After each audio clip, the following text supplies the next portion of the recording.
Tata Consultancy Services, A Systems Approach to Human Resource Development by Alex Blinkhorn, Sam Bethia, and Sydney Thornton.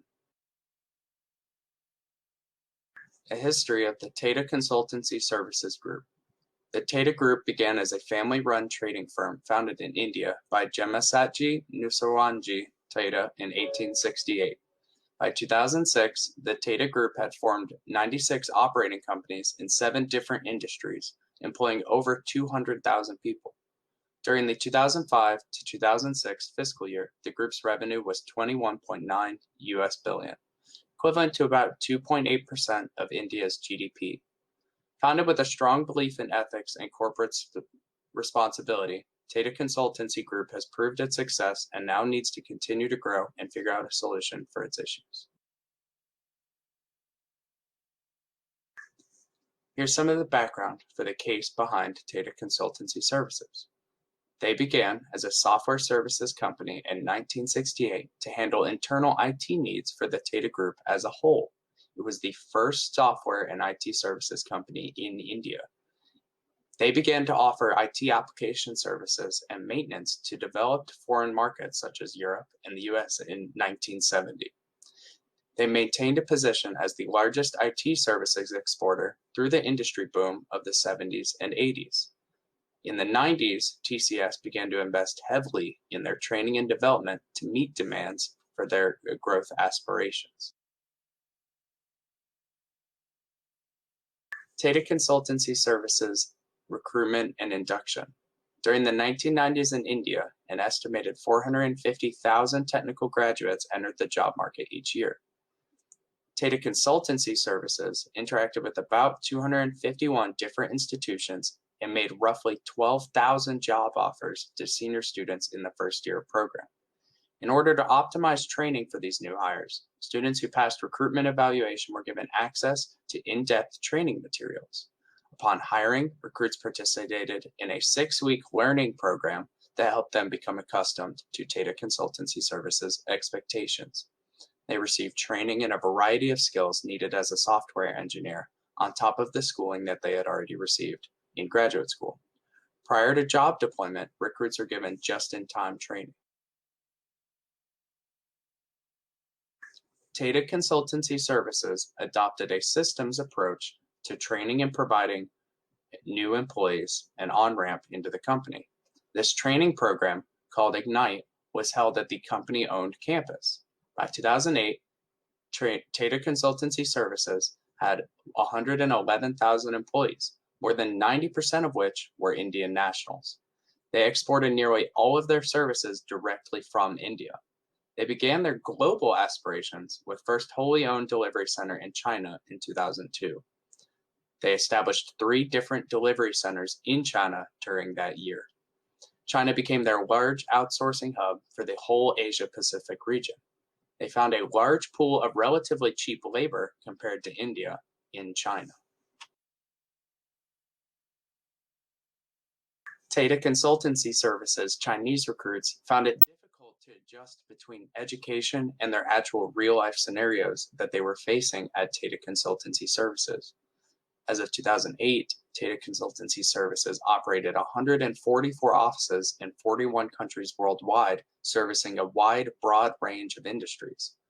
Establishing delivery centers in countries with cheap labor to service major markets around the world, such as Europe, South America, and Asia. Tata Consultancy Services Central Issue. TCS began to successfully attract interest from many technical students in India. They created a high-quality training program at their college in order to meet the demand of the booming market. TCS then began to rapidly expand internationally, eventually outpacing supply of quality recruits that they could acquire just in India. They were met with fierce competition in the international market, further depleting their supply of recruits and potential employees. Furthermore, the goal of their strict training program was to maintain uniform performance across all divisions of the international company. Even with these quality recruits that TCS was able to acquire, it was becoming more and more difficult to maintain their service quality in different areas and countries all around the globe. TCS's systems approach to training and development did not always translate clearly in different cultures, which created problems with differences in value and job role expectations. Tata Consultancy Services needs to spend time working on their training and development. Investing in the training of new hires will allow for increased outsourcing of the IT department. This will result in an increase in profit for the company that they can continue to spend to grow like they need to. Failure to do so will force Tata Consultancy Services to turn away clients, thus reducing the amount of money that they can make each quarter. Well-trained employees are also far less likely to leave the company, thus reducing the turnover and reducing the inefficiency of having to train new hires more frequently and having to seek out new hires in general. Tata Consultancy Services needs to spend time working on their training and development. Investing in the training of new hires will allow for increased outsourcing of the IT department. This will result in an increase in profit for the company that they can continue to spend to grow like they need to. Failure to do so will force Tata Consultancy Services to turn away clients, thus reducing the amount of money that they can make each quarter. Well-trained employees are also far less likely to leave the company, thus reducing the turnover and reducing the inefficiency of having to train new hires more frequently and having to seek out new hires in general. Tata Consultancy Services should take a look at their standards for new hires. They should reevaluate who is qualified to work for the company and determine who needs to be in the training and development program. There's currently a disconnect and a difficulty behind the strictness of Tata Consultancy Services requirements. If they can figure out some of the expectations and reduce them slightly, they will have a larger applicant pool to choose from and be able to grow more as a company and succeed. If Tata Consultancy Services doesn't want to change its job requirements, it can look to other countries for applicants. There are other low-wage countries to choose from where there are many qualified applicants besides just India and China. They can consider hiring recruiters to seek out some of these options. These recruiters would be better able to find capable, qualified applicants for Tata Consultancy Services to choose from.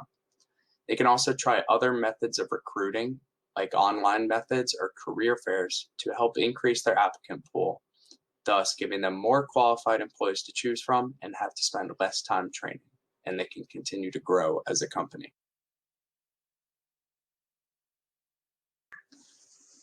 Resolving the employee retention issue that Tata Consultancy Services is facing will help to decrease the turnover that Tata Consultancy Services is facing. This will decrease the amount of training that Tata Consultancy Services has to do for its new hires and reduce the amount of inefficiency that the company is experiencing as a result. Resolving the outsourcing issue will lead to more clients lead to more revenue, and more revenue leads to more profit for the company so they can continue to grow. Resolving the labor shortage is critical because the company cannot grow with the high turnover and the small applicant pool that Tata Consultancy Services is currently facing.